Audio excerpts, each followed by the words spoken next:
আমরা একটা বড় রকমের প্ল্যান নিচ্ছি যে Matarbari Maheshkhali Matarbari integrated development initiative MIDI, এটার উপরে চিফ অ্যাডভাইজার খুব জোর দিয়েছেন।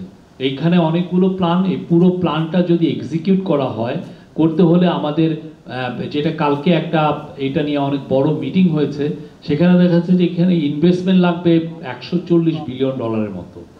তা আপাতত এটা অনেক 2040-50 সাল পর্যন্ত। তো সেই জায়গায় যাতে কত দ্রুত ইনভেস্টমেন্ট কিভাবে আনা যায় সেটার জন্য ফোকাসটা থাকবে।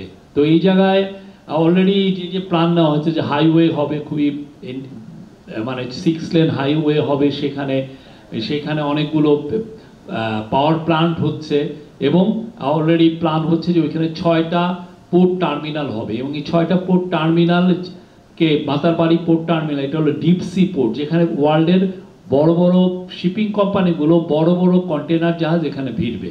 আমাদের চিটাং পোর্টের একটা সমস্যা হচ্ছে যে ড্রাফটের সমস্যা। 11-12 মিটারের বেশি চিটাং পোর্টের থেকে আমরা ড্রাফট পাই না, মানে যেই জাহাজটা যত দূর নিচে পর্যন্ত যেতে পারে। তো এই মাতারবাড়ির একটা বড় অ্যাডভান্টেজ হচ্ছে যে এখানে যে সমস্ত জাহাজের ড্রাফট 20 মিটার তারাও এখানে এসে ভিড়তে পারবেন।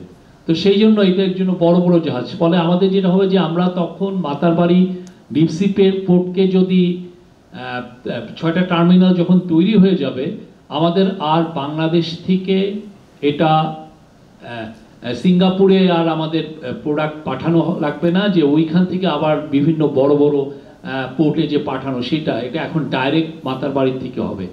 তো আমাদের চিফ অ্যাডভাইজারের প্ল্যান হচ্ছে মাতারবাড়িকে ঘিরে মাতারবাড়ি মহেশখালীকে একটা নিউ সিঙ্গাপুরে টার্ন করা। আপনারা জানেন সিঙ্গাপুর কিভাবে চেঞ্জ হয়েছে, একটা পোর্টকে ঘিরে সিঙ্গাপুর চেঞ্জ হয়ে গেছে। সিমিলারলি দুবাই একইভাবে ট্রান্সফর্ম হয়েছে। তো এই মাতারবাড়ি মিডিতে উনি চাচ্ছেন যে একটা সিটি, একটা প্ল্যানেড একটা সিটি হবে, এখানে একটা অনেকগুলো পাওয়ার প্ল্যান্ট থাকবে, ওইখানে লজিস্টিক হাব হবে, ম্যানুফ্যাকচারিং হাব হবে এবং এনার্জি হাব হবে।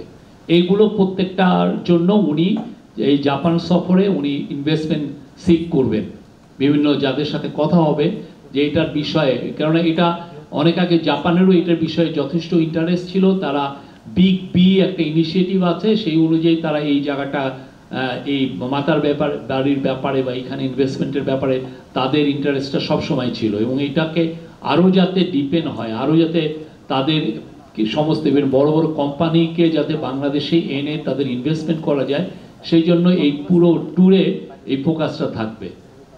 মাতারবাড়ি ঘিরে আরও মানে পুরো এটার সাথে মাতারবাড়ি যখন ডেভেলপ হবে, at the same time Singapore কক্সবাজারও ডেভেলপমেন্ট হবে।